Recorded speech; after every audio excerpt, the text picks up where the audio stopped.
Hello and good morning. Joe Justice coming to you live on February 1st, 2023. We are out of the shortest days of the year, everybody, and we are on our way into spring, which everybody in Appalachia loves, because if there's one thing you can really love in Appalachia, it's the springtime. Now, that's no disrespect to everybody that loves to go skiing. I know it's very big and very popular.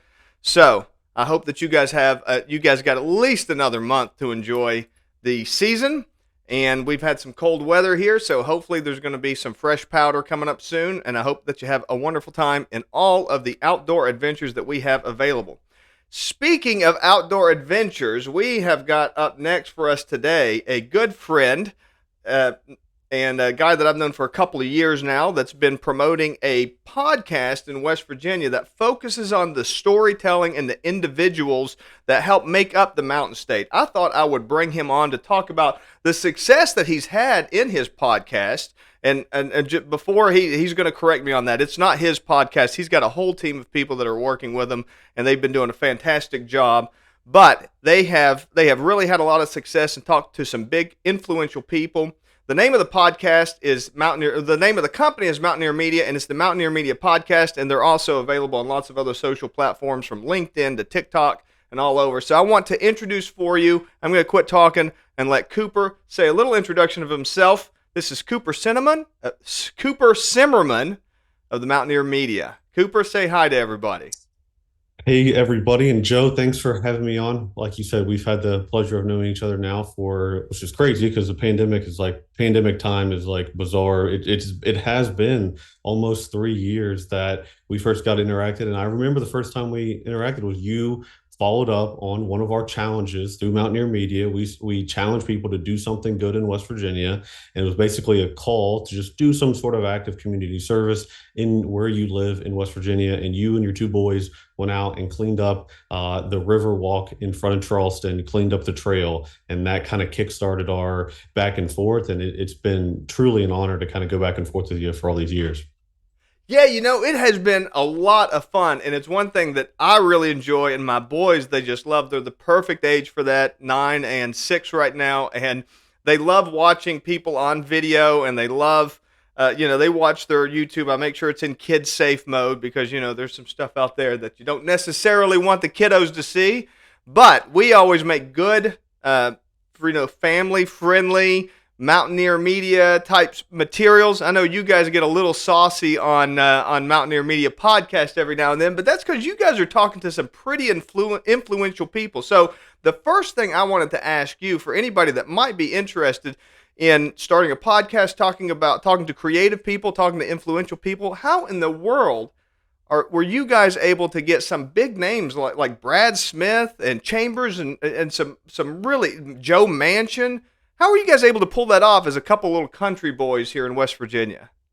I will say, I think if I were to start a podcast like a freshman right now, and someone listening that has wanted to dabble into it, I think if you find something that you're passionate about and that you can speak till midnight about, and you can talk about that, I think there's someone else is going to share that same passion. So first of all, identify what it is that you're passionate about, and then start finding, okay, who fits that profile that I can come on and interview and have a conversation with. It just so happens that we picked West Virginia because it was something that my co-host CJ Harvey and Mason Jack, the executive producer, something that we all had in common, West Virginia guys.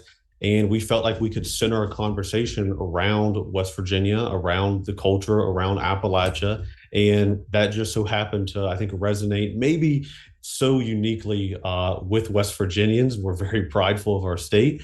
But ultimately, it's finding something that you can enjoy talking about. And then just becomes a conversation. It just becomes like you're hanging out or at a campfire or at a bar or at a soccer game, whatever it is. You're just talking to people about a common interest, and it tends to flow very, very naturally from that. And it doesn't feel forced at all. And then it resonates with people listening.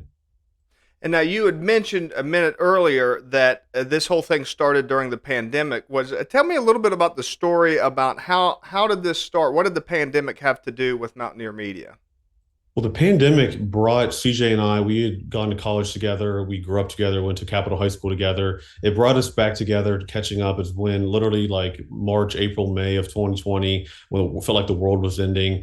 And we just kind of said, you know what, like we want to do a project that keeps us as friends connected. And we just kind of came up with everyone was isolated, everyone was alone in their house. You were afraid to even wave at your neighbor in the early parts of the pandemic. So it felt like a digital media experience was something to keep us together. And like I said, we picked West Virginia as a core central theme to it, but it was really born out of a time when the entire world was feeling isolated. We wanted to bring people together through community, through online engagement, and through conversations.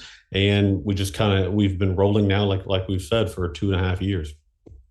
Now, one of the things that you had mentioned to me a little bit earlier when it came to the podcast, I know you've had Brad Smith and John Chambers, and we're going to talk here in a minute about an event that you've got coming up that's going to have Brad Smith at it. But before we get there, you had mentioned that they thought that, well, first of all, it seems a little odd that little bitty West Virginia has some big power players in Silicon Valley, first of all.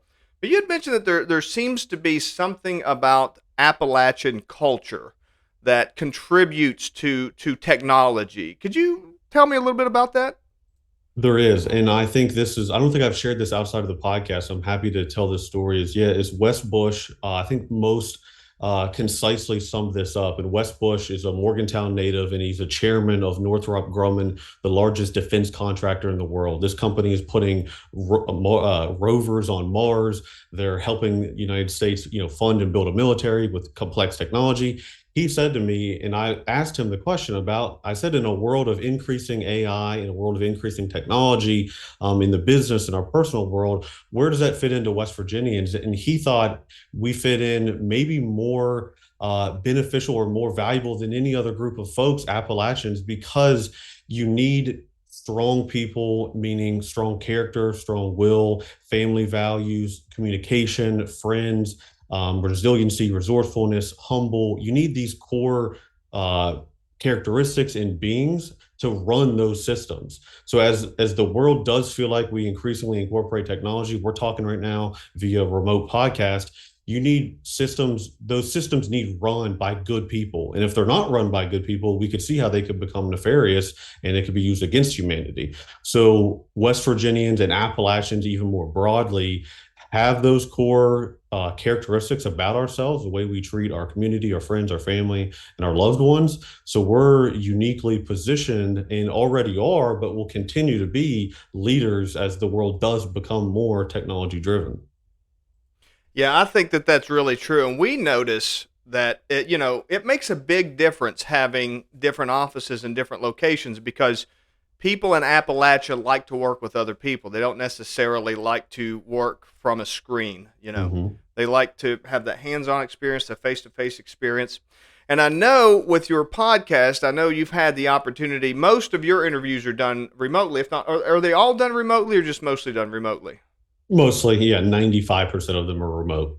Which is, that's the big positive side of technology is when I was young, it was, people would talk about getting out of West Virginia because there was nothing here. There Mm-hmm. were, it wasn't New York, it wasn't LA, it wasn't Chicago.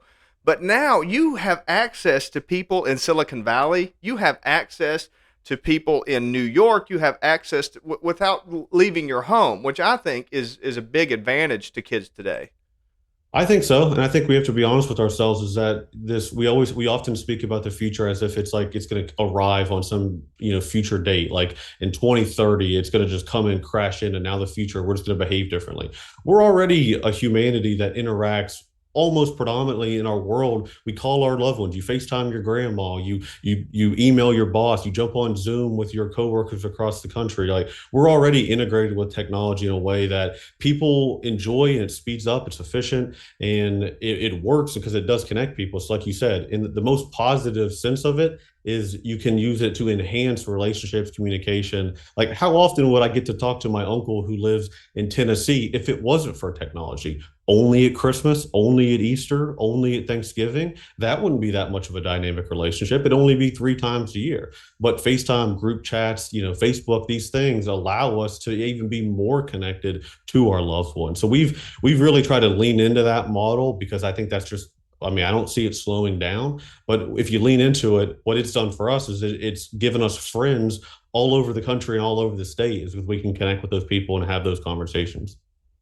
I couldn't agree more, and I think it's going to be a huge boon for West Virginia. Believe it or not, Cooper, we are running up against time, and I wanted, before we go, I know you guys have actually branched out into live events. Now, I remember you first talking about this, I think it was a year and a half ago, and you were saying, man, this is going to come up faster than anybody thinks, and we're almost there, right? You've got a big event coming up. And I don't want to steal any of your thunder, but I want you to tell us about this big event. When's it coming? Who's going to be there? I know you've got a couple big names. Just give us a little bit of information about. I'll go ahead and say it. It's called the Almost Heaven Classic, and I want to know a little bit more about it.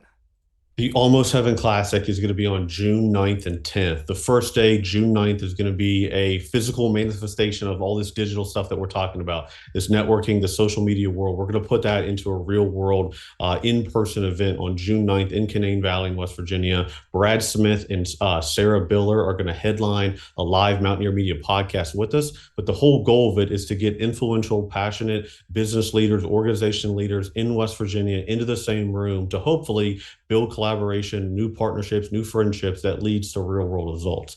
Day two is optional. If you don't want to be a part of day two, you don't have to, but it's going to be an awesome golf tournament right there in Canaan Valley on the 10th on Saturday, kicking off in the morning. So we hope to make this an annual gathering of West Virginians, try to be the South by Southwest, the Davos, if you will, of West Virginia. And we're extremely optimistic that's going to go well. And you can get a ticket right now on mountaineermedia.org.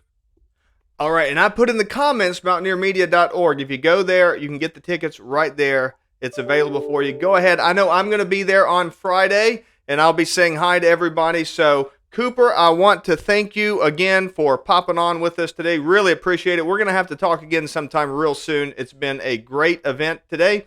And for everybody watching, really appreciate it. Make sure that you like and share. Give Cooper a little bit of love. And until tomorrow, I'll talk to you then. Bye-bye for now.